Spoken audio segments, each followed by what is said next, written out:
먼저 말씀 제목부터 함께 보겠습니다. 함께 읽습니다. 시작. 영광 안에 살아가십시오. 우리의 삶을 에덴으로. 빌립보서 4장 19절 말씀입니다. 시작. 나의 하나님이 그리스도 예수 안에서 영광 가운데 너희 모든 쓸 것을 세우시리라. 아멘. 송구영신 예배, 그리고 지난 주일 예배, 그리고 오늘에 걸쳐 빌립보서 4장 19절의 말씀을 가지고 하나님의 은혜를 나누고 있는데요. 짧게 복습하겠습니다. 하나님은 우리의 공급자가 되십니다. 하나님은 주시는 것을 기뻐하세요. 그래서 joyful giver예요. 하나님 인색하신 분이 아니십니다. 우리가 무언가 하나님께 받으려고 할 때 하나님 꾸짖지 않으세요. 우리가 하나님께 필요를 구할 때 그만해라, 있는 것을 족한 줄 알아라 라고 말씀하시면서 우리의 소원을 좌절시키지 않으십니다. 여러분, 그건 하나님의 영이 아니에요. 종교의 영이에요. 거짓의 영입니다. 하나님은 후히 주시는 분이세요. 우리가 하나님께 우리의 필요를 구할 때 하나님은 도리어 우리를 칭찬하십니다. 내 믿음이 크도다 라고 말씀하십니다. 그리고 우리의 믿음, 우리의 간구에 기쁨으로 응답하시는 분이십니다. 하나님은 우리의 필요에 응답하심으로 이 세대 가운데 하나님의 선하심, 하나님의 관대하심, 하나님의 풍성하심을 선전하기를 원하십니다. 우리는 이 시대 가운데 하나님의 선하심을 나타내는 자로 부름을 받았습니다. 다시 말해 하나님의 공급 안에 살아가는 자로 우리는 부름을 받았습니다. 그것은 우리의 특권이며 부르심입니다. 우리는 이것에 소극적이어서는 안 됩니다. 하나님 앞에 우리의 필요를 구하는 일에 적극적이 되어야 합니다. 그런데 우리가 주목해야 될 것이 있습니다. 하나님은 주기를 기뻐하시지만 아무렇게나 주진 않으십니다. 하나님의 공급에는 공식이 있습니다. 우리가 함께 읽은 본문에 잘 나와 있죠. 한 번 더 보실까요? 한번 보여주시면 빌립보서 4장 19절 시작. 나의 하나님이 그리스도 예수 안에서 영광 가운데 그 풍성한 대로 너희 모든 쓸 것을, 영광 가운데 그 풍성한 대로, 영광의 풍성함을 따라 너희 쓸 것을 채우시리라 말씀하십니다. 하나님은 우리에게 각자에게 있는 영광의 정도를 보시고 공급의 양을 결정하십니다. 우리에게 영광이 풍성하면 공급이 풍성하리라 라는 약속입니다. 우리에게 영광이 부족하고 빈약하면 하나님의 공급도 빈약할 것이다 라는 말씀입니다. 중요한 것은 우리 각자가 소유하고 있는 하나님의 영광의 사이즈입니다. 규모입니다. 만약 내가 소유하고 있는 영광의 그릇이 종직 그릇이라면 그 그릇을 들고 하나님께 우리의 필요를 구하면 신실하신 하나님은 그 종직 그릇에 가득 채워주실 것입니다. 근데 문제는 무엇입니까? 우리의 삶의 필요가 종직 그릇보다 훨씬 더 크다는 것이 문제입니다. 여러분, 그릇의 양을 늘려야 합니다. 하나님으로부터 부어지는 공급의 양뿐만 아니라 공급의 질까지 결정짓는 중요한 요인은 바로 우리 각자가 소유한 영광입니다. 그런데 그 영광이 어디에 있다라고 말합니까? 본문은 말합니다. 그리스도 예수 안에 있는 영광. 우리가 어디서 하나님의 영광을 경험합니까? 그리스도 예수 안입니다. 하나님의 영광을 만나고 그 영광을 우리가 충만케 되기 위해 우리는 예수 그리스도 안에 거해야 합니다. 여러분, 그리스도 안이라는 말은 관계적이고 체험적인 표현입니다. 예수님과의 친교, 예수님과의 동행을 통해 우리는 하나님의 영광을 경험하게 된다는 것입니다. 하나님의 영광이 자라나게 됩니다. 영광의 그릇이 커지게 됩니다. 여러분, 2024년도를 살아가면서 올 한해도 다양한 필요들을 직면할 것입니다. 넘지 못할 산과 같은 문제를, 한계들을 만나게 될 것입니다. 그 모든 문제들을 돌파할 수 있는 키는 이것입니다. 하나님의 영광이 자라나는 것입니다. 그래서 여러분, 예배에 목숨을 걸어야 합니다. 여러분, 예배가 종교활동이 되어서는 아무런 의미가 없습니다. 예배는 반드시 하나님의 얼굴을 보는 현장이 되어야 합니다. 하나님의 음성을 듣는 자리가 되어야 합니다.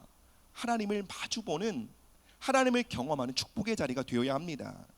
예배에 목숨을 거시길 바랍니다. 예배 가운데 하나님의 영광을 경험하게 되시기를 축복합니다. 로마서 3장 23절 말씀입니다. 시작. 모든 사람이 죄를 범하였음에 하나님의 영광에 이르지 못하노니. 성경은 선언합니다. 모든 사람이 죄를 범하였다. 여기서 말하는 죄는 도둑질이 아닙니다. 거짓말이 아닙니다. 간음이 아닙니다. 그것들은 죄의 열매들입니다. 죄의 본질이 무엇입니까?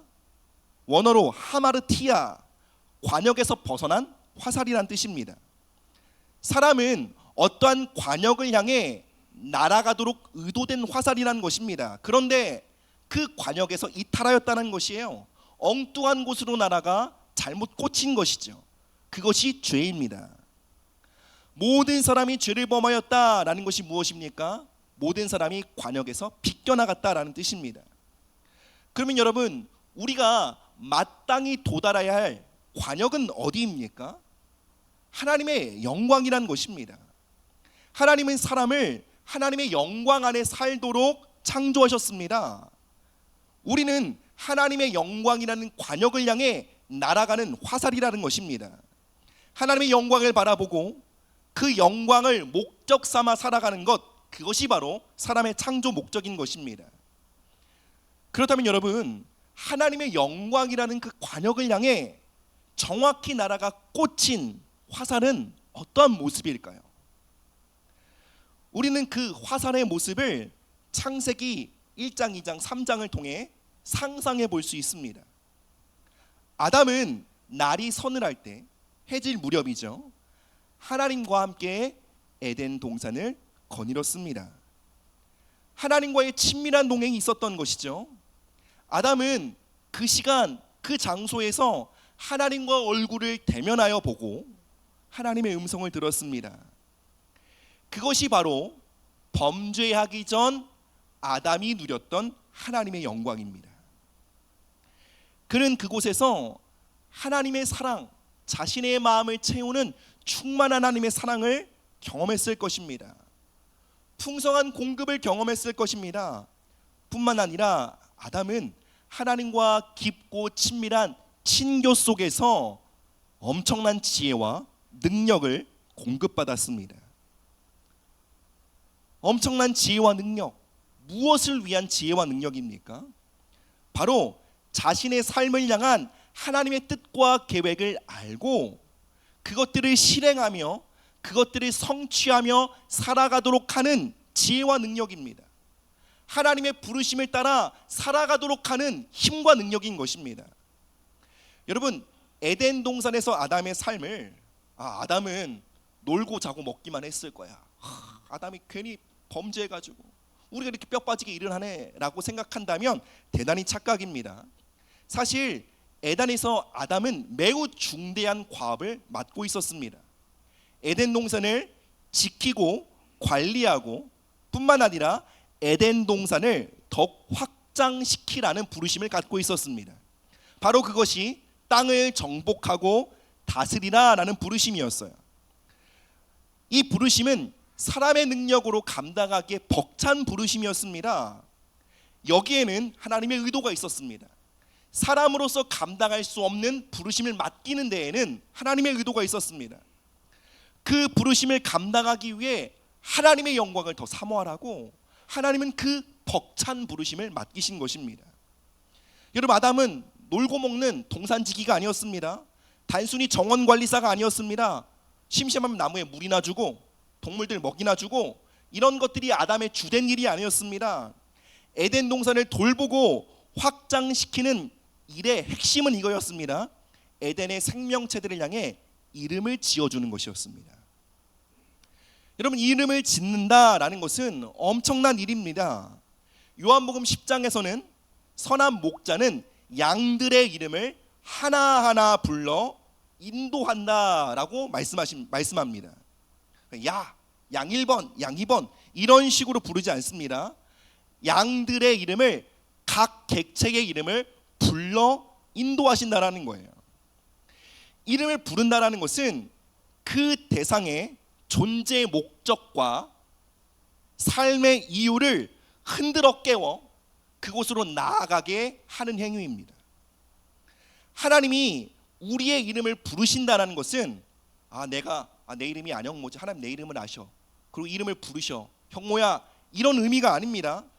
하나님께서는 우리의 존재 목적을 아시고, 그리고 그 존재 목적을 우리 안에서 흔들어 일으키심으로 우리 삶이 하나님의 창조 목적대로 걸어가도록 인도하신다는 것입니다.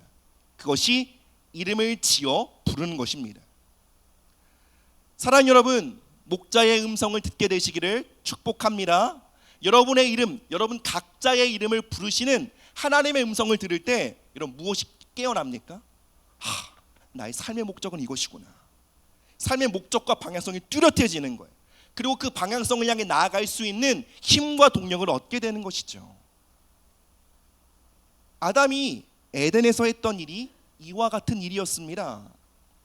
이름을 짓고 그 이름을 부름으로 그 피조물을 향한 하나님의 창조 목적을 불러 일으키는 것이었습니다. 그 창조 목적이 유지되고 발현되도록 돕는 것이었습니다.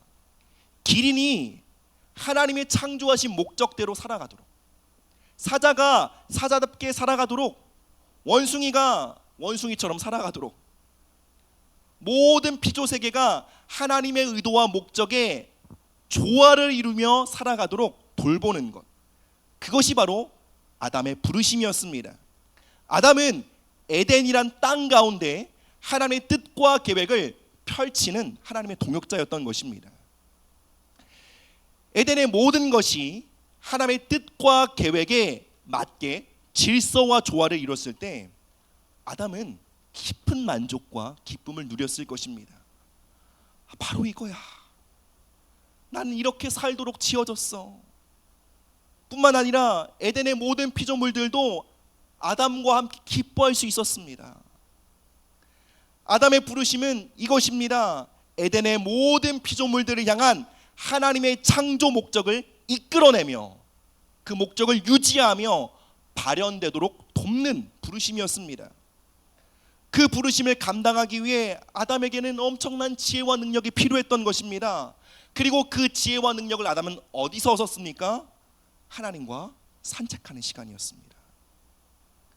그래서 아담은 날이 질 해질 무렵에 하나님과 만나 동행하는 시간을 가장 기다렸을 것입니다. 주님과의 만남을 필연적으로 목말라 했을 것입니다. 그리고 하나님과 함께 걷는 그 시간을 통해 아담은 에덴을 향한 하나님의 뜻과 계획을 다운로드 받았을 것입니다. 그리고 그 뜻과 계획을 펼쳐나갈 수 있는 능력을 받았을 것입니다. 하나님의 영광 안에 살아가는 아담, 해질 무렵 신실하게 하나님과 동행하는 아담을 통해 여러분 에덴은요, 아름다운 꽃과 과실들을 맺는 부요와 풍성한 땅이었고요, 모든 동물들은 아름답게 조화를 이루며 살아갔습니다. 에덴은 단순히 과실이 많고 살기 좋은 곳 이상입니다. 에덴은 하나님의 완전하시고 선하신 또 뜻이 그대로 이루어지는 현장이었습니다. 그러나 안타깝게도 아담은 관역에서 비껴난 화살이 되고 말았습니다. 아담은 죄로 인해 하나님의 영광을 누리던 자리에서 떨어지고 말았습니다. 그로 인해 하나님의 뜻과 목적을 이루며 살아가도록 하는 지혜와 능력을 상실해 버렸습니다. 꽃과 아름다운 열매를 맺던 땅이 이제는 저주를 받게 되었습니다. 아담이 밟는 땅은 저주를 받았고 가시와 엉겅퀴가 나가게 되었습니다. 많은 동식물들이 하나님의 창조 목적에서 어긋나기 시작했습니다. 아담의 자손으로 태어난 모든 인류는 하나님의 뜻을 향해 무지하고 무관심하게 되었으며 무능력하게 되었습니다. 우리가 밟는 땅은 하나님의 뜻과 상관없는 땅이 되어버렸습니다. 파괴와 상실, 고통이 있는 땅이 되어버렸습니다. 로마서 8장은 이것을 이렇게 설명합니다. 함께 보시겠습니다. 시작. 피조물이 고대하는 바는 하나님의 아들들이 나타나는 것이니 피조물이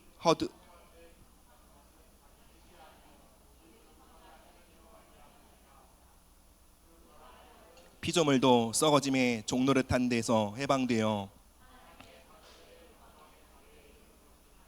피조물이 다 이제까지 함께 탄식하며 함께 고통을 겪고 있는 것을 우리가 아느니라. 아멘. 여러분, 온 피조물들이 탄식하며 고통을 겪고 있다라고 증거합니다. 피조물이 무엇입니까? 창조된 존재입니다. 목적을 갖고 지음받은 존재입니다. 어떠한 번역에서는 피조물을 피조세계라고 말합니다. 우리가 살고 있는 세계죠. 근데 그 세계, 피조세계가 탄식하고 있다라는 거예요. 기쁨의 땅 에덴이 탄식의 땅으로 바뀌게 된 것입니다. 왜 피조세계가 탄식하고 있습니까? 이름을 불러줄 자가 없어진 거예요. 피조세계를 향한 하나님의 뜻과 계획을 불러낼 자들이 없어진 거예요. 그래서 삶의 방향성과 목적을 잃어버리고 탄식하게 된 것입니다. 창조의 목적을 잃어버린 피조세계가 방황하며 고통스러워하고 있다는 것입니다. 그리고 그 피조세계가 고통 중에 무엇을 고대합니까? 하나님의 아들들이 나타나기를, 영광 안에 살아가는 하나님의 자녀들이 나타나길 고대하고 있다는 것입니다. 로마서는 이 하나님의 자녀들이 하나님의 영광의 자유에 이른 자들이라고 말합니다.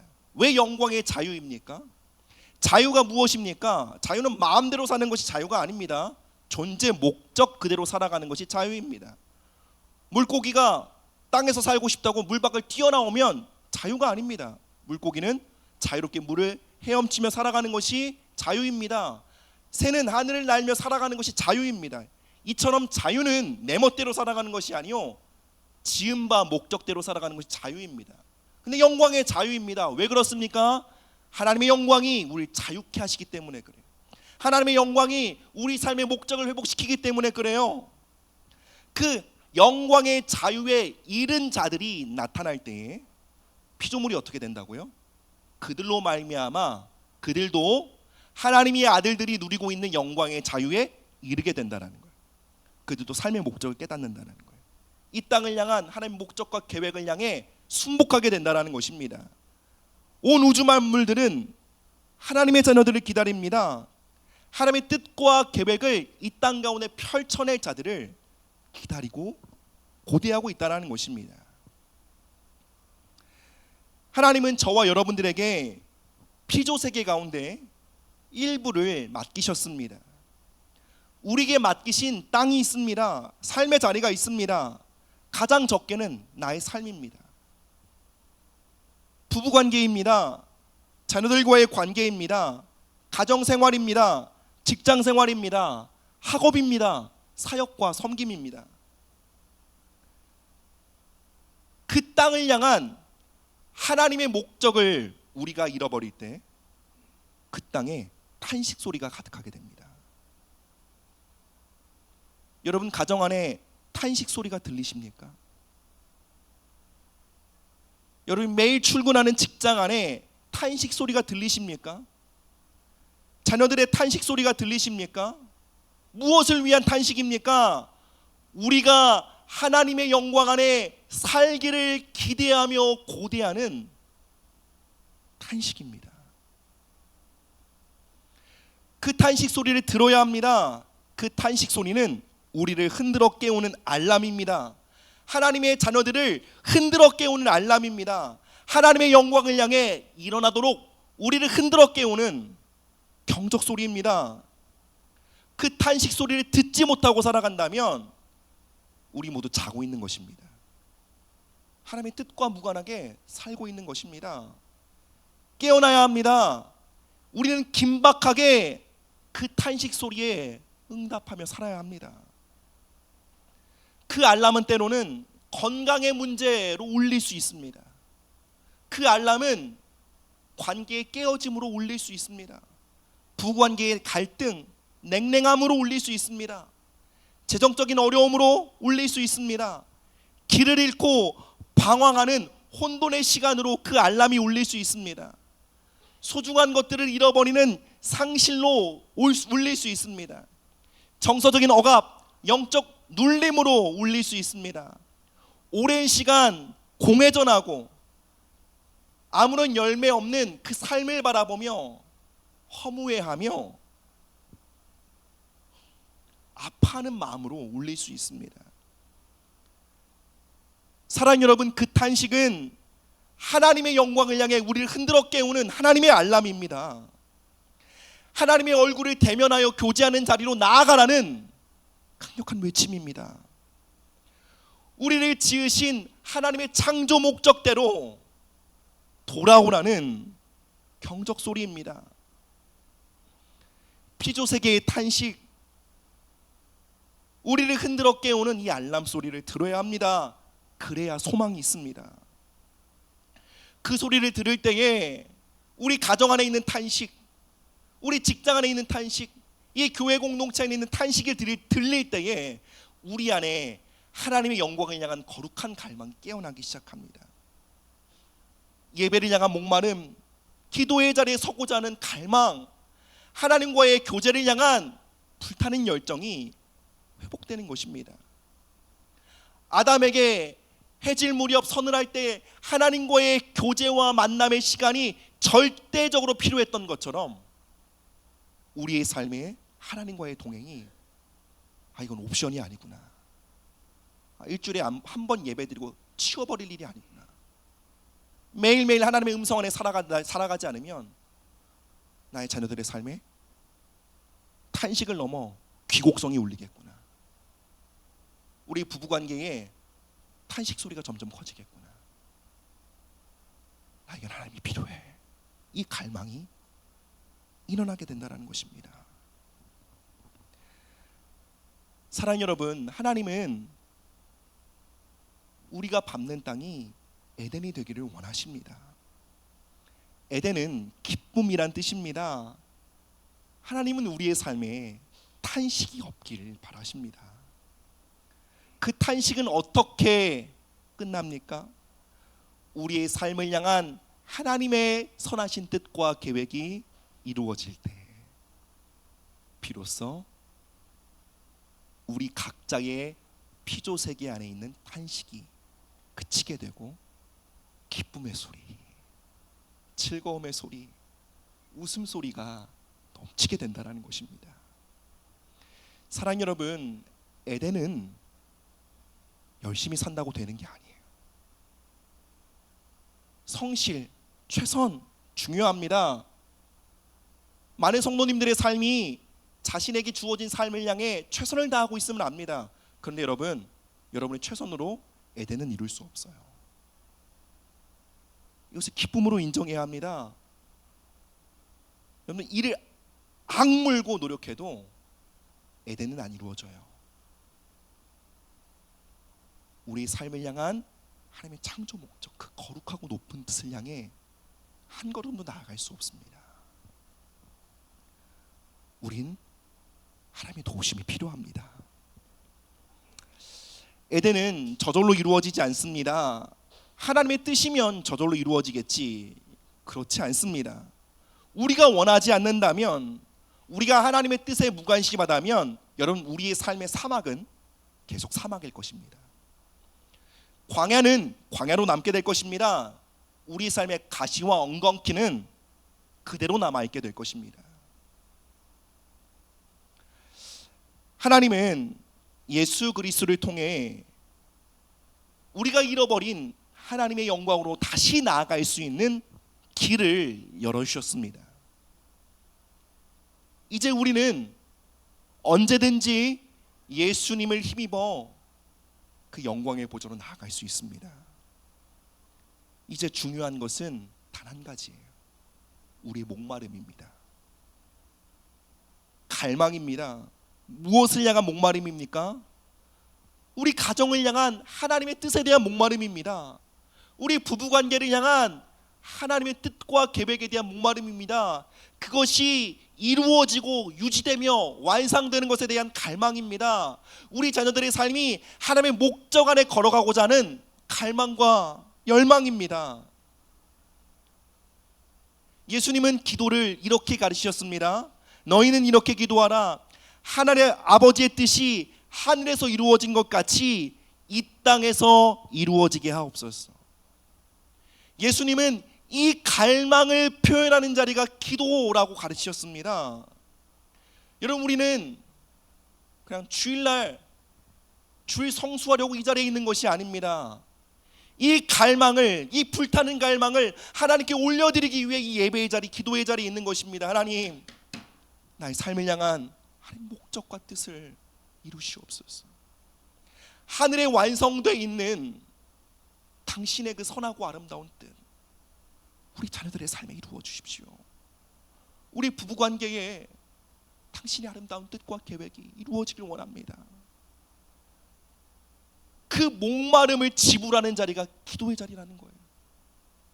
그 목마름을 올려드리는 자리가 예배의 자리라는 것입니다.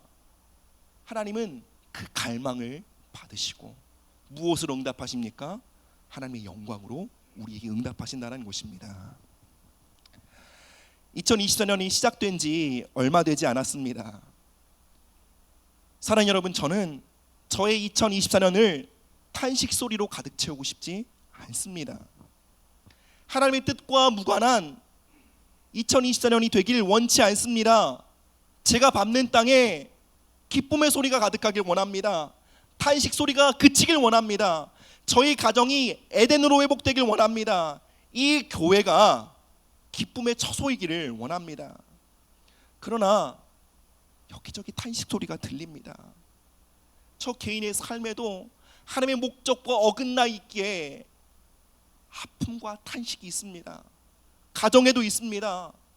자녀들과의 관계에도 있습니다. 부부관계에도 있습니다. 교회와 사역에도 있습니다. 그 탄식 소리를 듣지 않고 귀를 막고 도망칠 수도 있습니다. 이 정도면 괜찮지 뭐. 이 정도면 잘 사는 거 아니야. 뭐 우리 부부관계가 뭐 이 정도면 뭐 평균 타 이상은 되는 거 아니겠어. 귀를 막고 하나님의 기준이 아닌 세상의 기준에 나 자신을 맞춰봄으로 거짓 안위를 얻을 수 있습니다. 살만하잖아. 우리 교회 뭐 이 정도면 어때? 감사하지. 근데 하나님의 뜻과 목적을 발견하고 지금 내가 있는 현 위치의 주소를 발견할 때에 엄청난 절망을 느낄 수밖에 없는 것입니다. 저는 올 한 해 그 탄식 소리로부터 귀를 막고 도망치는 것이 아니라 그 탄식 소리를 끌어안고 하나님 앞에 목마름으로 나아가길 원합니다. 어떠한 목마름이요? 하나님의 거룩하시고 높으시고 선하시고 완전하신 뜻을 이 땅에, 가시와 엉겅퀴를 맺고 있는 이 땅에, 사막과 광야와 같은 이 땅에, 방황과 혼돈이 있는 이 땅에 냉랭함과 깨어짐과 쓴마음을 경험하고 있는 이 땅에, 방황과 혼돈이 있는 이 땅에 주의 뜻이 이루어지기를 주님 간절히 원합니다. 사랑하는 여러분, 여러분들 안에도 이러한 목마름이 있으십니까? 우리 모두가 이 목마름을 가지고 예배의 자리에 서길 원합니다. 그 목마름이 없다면 여러분 죄송하지만 여러분이 1년 내내 드리는 이 예배는 여러분을 1cm도 성장시키지 못할 것입니다.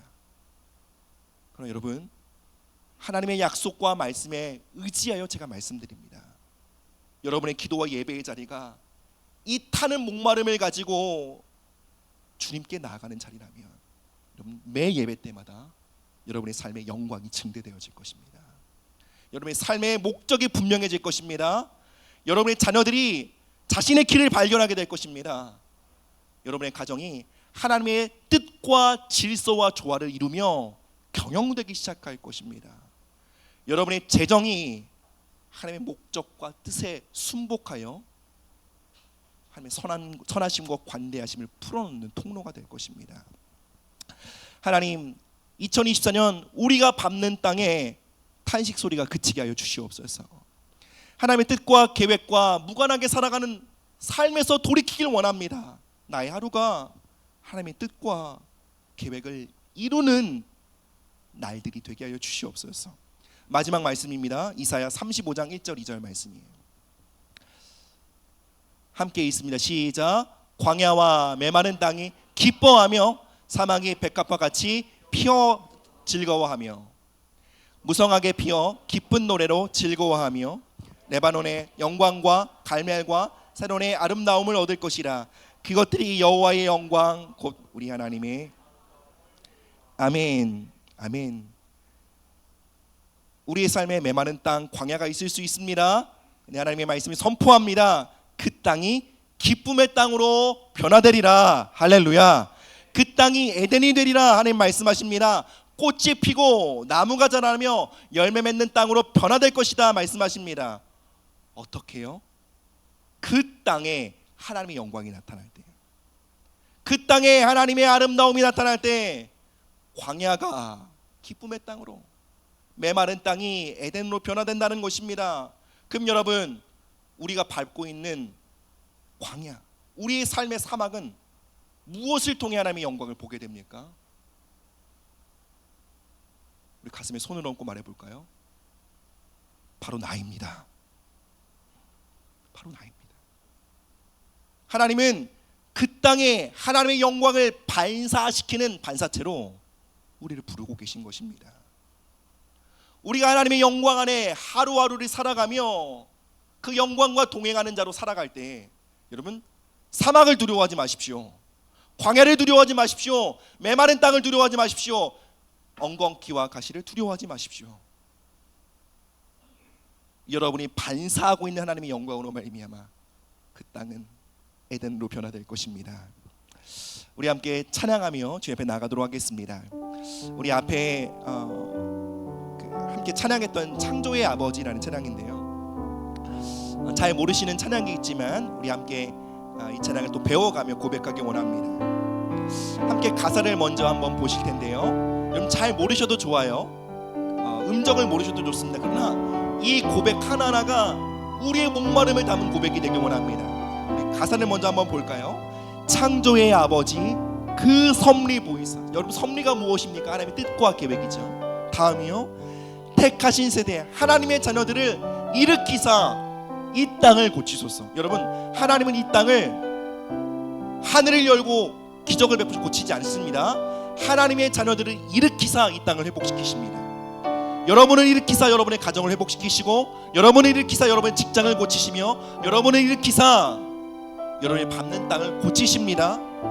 주의 크신 능력 만물이 사모하니 성령의 기름 부어주사 이 시간 임하소서. 2절 한번 보실까요? 열방의 통치자, 열방의 통치자 세상이 보리라.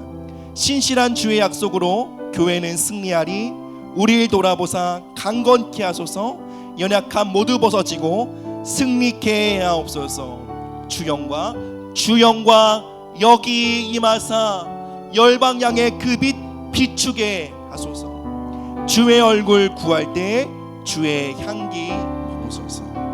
여러분, 우리의 불타는 갈망, 하나님의 뜻을 향한 목마름을 담아 우리 함께 고백하기 원하는데요, 다리가 불편하지 않으신 분들 우리 함께 자리에 일어나셔서 이 찬양의 고백을 우리 목 놓아 함께 고백하며 나가도록 하겠습니다. 창조의 아버지, 창조의 아버지 주님의 뜻과 계획을 그 섭리 보이사 택하신 세대 일으키며 우리가 밟는 땅을 이 땅을 고치소서. 주의 크신 능력 만물이 사모하니 주님 우리에게 성령의 기름 부어주사 이 시간 임하소서. 주 영광 여기 임하사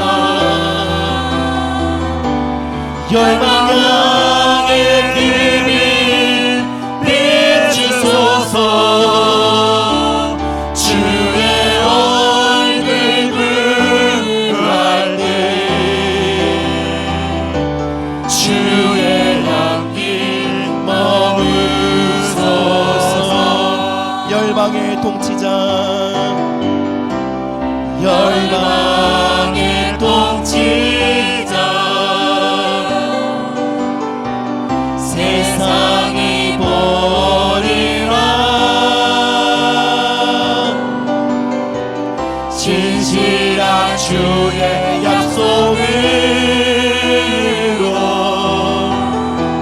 교회는 승리하리 우리 돌아보사 감독게 하소서 우리의 모든 연약함 모두 벗어지 여러분 이것이 우리의 간구입니다. 승리케 하옵소서. 주 영광 여기 와사 열방 향해 길이 비추소서 주의 얼굴 구할게 주의 향기 머무소서 주 영광 여기 마사 열방 향해 길이 비추소서 주의 얼굴 구할게 주의 향기 머무소서. 여러분 이 시간 우리가 합심하여 기도하실 때에 하나님 목마름과 갈망을 잃어버린 화석처럼 종교화되어 있는 우리의 예배와 기도를 살려주시옵소서. 하나님 우리의 기도와 예배의 자리가 불타는 갈망으로 주님께 나아가는 하나님의 영광을 향해 부르짖는 살아있는 예배가 되게 하여 주시옵소서. 하나님 우리가 밟는 땅에 하나님의 에덴이 나타나길 원합니다. 탄식 소리가 그치길 원합니다. 우리의 가정을 우리의 직장을 하나님의 선하신 뜻이 온전히 성취되어지는 에덴으로 우리 회복시켜 주시옵소서. 이 시간 우리 예수님의 이름 간절히 부르짖고 기도합니다. 예수여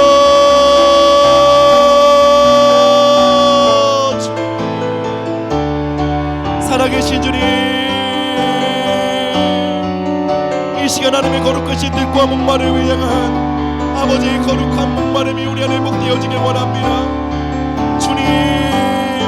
주님을 향한 목마름과 열정을 갈망을 잃어버린 채 아버지 화석처럼 딱딱하게 종교화되어진 우리의 기도와 우리의 예배를 회복시켜 주시옵소서. 하나님 우리의 기도와 예배의 자리가 하나님의 영광을 대면하여 만나는 자리가 되길 원합니다. 예수님 우리 모든 성도님들의 기도와 예배를 회복시켜 주시옵소서. 기도의 영을 부어주시옵소서. 하나님의 영광을 향한 목마름을 회복시켜 주시옵소서. 하나님의 거룩하신 뜻과 목적을 향한 하나님의 거룩하시고 선하신 뜻을 향한 목마름을 회복시켜 주시옵소서. 주님 우리가 밟는 땅 가운데 하나님의 예배를 회복되어지길 원합니다. 주님 우리 힘을 상용해 주시옵소서.